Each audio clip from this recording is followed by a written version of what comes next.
주의 손이 붙드시네. 흔들리는 우리의 삶을 주의 손이 고치시네. 상한 우리의 마음을. 아멘. 하나님 말씀은 사도행전 28장 23절부터 31절의 말씀입니다. 바울은 복음을 위해서 부르심을 받았고 복음을 위해서 살았고 그리고 복음으로 인해 복음 때문에 이제 로마에까지 오게 된 것을 보게 됩니다. 오늘 첫 번째로 한번 살펴볼 것은 무엇이냐면 바울을 움직이고 있는 것은 복음이라는 거예요. 그는 분명하게 자기의 사명을 잊지 않았어요. 그리고 그 복음이 로마에 오게 했다는 것입니다. 우리가 하나님의 말씀과 하나님의 인도함 가운데 살게 되면 말씀이 우리를 하나님의 영광의 자리에, 하나님의 사역의 자리에, 하나님께서 기뻐하신 자리에 반드시 서게 하실 줄 믿습니다. 그러면서 바울은 찾아오는 모든 유대인들에게 하나님의 나라와 예수 그리스도의 복음을 전하며 믿음을 권하는 것을 보게 됩니다. 바울이 왔다는 소식을 듣고 그들이 날짜를 정하여 그 바울이 유숙하는 집에 많이 찾아와요. 그러니까 바울은 사실은 그들보다 그들에게 전해야 될 복음에 더 관심이 있었고 그리고 그 복음을 전함으로 그들도 예수님 믿는 사람이 구원받는 사람이 되기를 원했다는 사실입니다. 여러분 인생을 살다가 보면 가끔 주객이 전도되는 경우들이 있습니다. 행복하게 살기 위해서 돈이 필요해서 열심히 일하지만 나중에는 그 돈을 위해서 행복해야 할 시간을 소비해버리는 경우들이 있다는 것입니다. 우리가 처음에 복음의 영광 가운데 하나님의 은혜 가운데 살아가다가 나중에는 그 하나님 부르신 사명과 예배와 영광보다는 내게 주어질 은혜 때문에 내게 주어질 축복에 집착하는 경우들이 있다는 것입니다. 온전히 우리의 삶이 하나님의 부르심과 복음과 은혜와 영광 가운데 살아가는 우리가 될 수 있기를 원하고 바울이 복음 안에 있으니까 결국 로마에 가게 하고 복음으로 인해 로마에 갔던 것처럼 우리가 하나님의 영광을 소망하며 살아갈 때 하나님은 반드시 우리를 응답의 자리, 승리의 자리, 역사의 자리, 복음을 증거하는 하나님의 역사의 현장에 서게 만들어 주실 줄 믿습니다. 두 번째는 뭐냐면 은혜와 구원의 문은 열려 있다는 것입니다. 이렇게 바울이 복음을 전해요. 그러니까 24절에 보면 그 말을 듣는 사람도 있고 믿지 아니하는 사람도 있어. 그러니까 말씀을 믿는 사람도 있고 믿지 아니하는 사람으로 나뉘는 것을 보게 됩니다. 그러니까 이 25절에 보면 서로 맞지 아니하여 흩어지게 되는 것을 보게 돼요. 여러분 유대인들은 어떤 사람들입니까? 태어나면서부터 하나님의 말씀과 율법에 대해서 배운 사람들이에요. 그리고 장차 오실 메시아 그리스도에 대해서 알고 있는 사람들이에요. 그런데 그들의 실상은 26절에 보면 뭐라고 말씀하시냐면 너희가 듣기는 들어도 도무지 깨닫지 못하며 보기는 보아도 도무지 알지 못하는도다. 그러니까 듣기는 들었는데 깨닫지 못하고 보기는 보아도 알지 못하는 영적인 무직 가운데 빠져있는 상태인 것을 보게 돼요.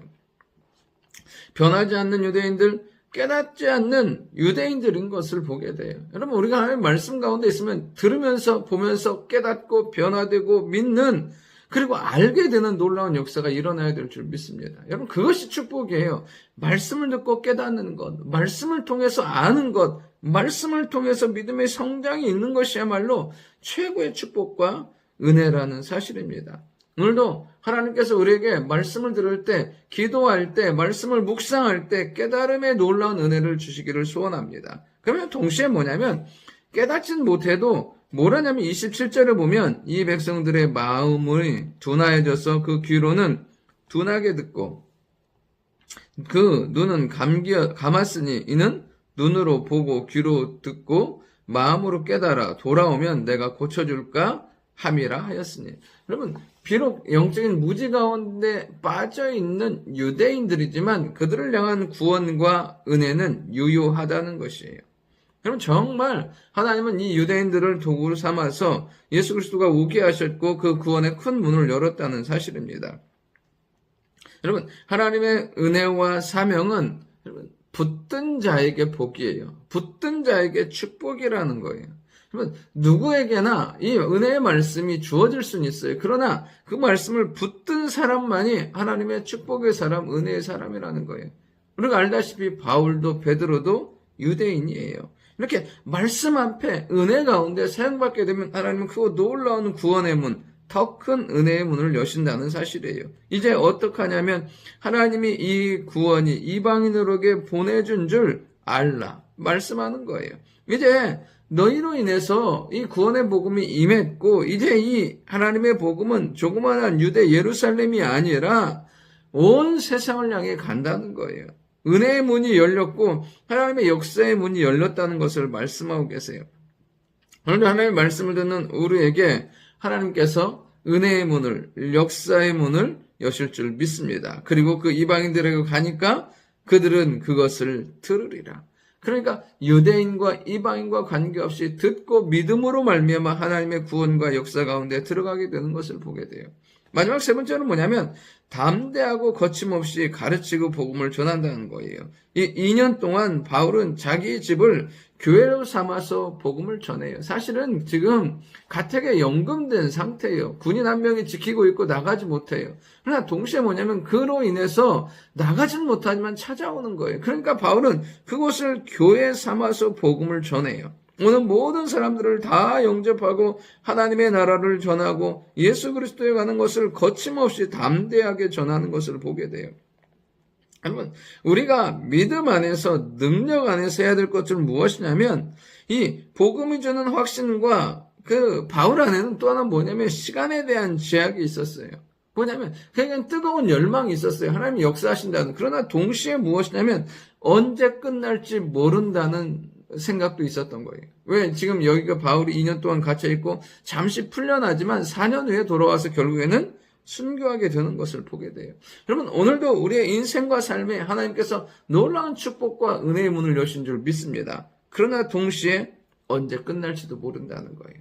우리의 삶이 언제 끝날지 모르고 우리에게 주어진 이 사명과 시간이 언제 끝날지 모른다는 거예요. 그래서 오늘도 우리가 해야 될 거 뭐냐면 오늘을 사는 지혜가 필요해요.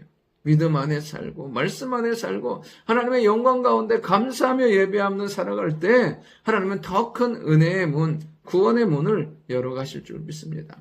좋으신 아버지 하나님, 우리의 삶이 복음 때문에 말씀 때문에 항상 살아가고 달려가는 저희들 되게 도와주시고 그렇게 살아갈 때마다 우리 안에 영적인 깨달음과 영적인 변화가 일어날 수 있도록 인도하여 주옵소서. 그래야 주께서 여신 은혜의 문, 구원의 문을 향해서 달려가는 저희들 볼 수 있도록 인도하여 주시고 그러나 이것이 언제 끝날지 모른다는 그 마음도 갖고 항상 깨어서 오늘을 믿음으로 오늘을 은혜로 살아가는 저희들 되도록 역사하여 주옵소서. 감사드리며 살아계신 예수님의 이름으로 기도드립니다. 아멘.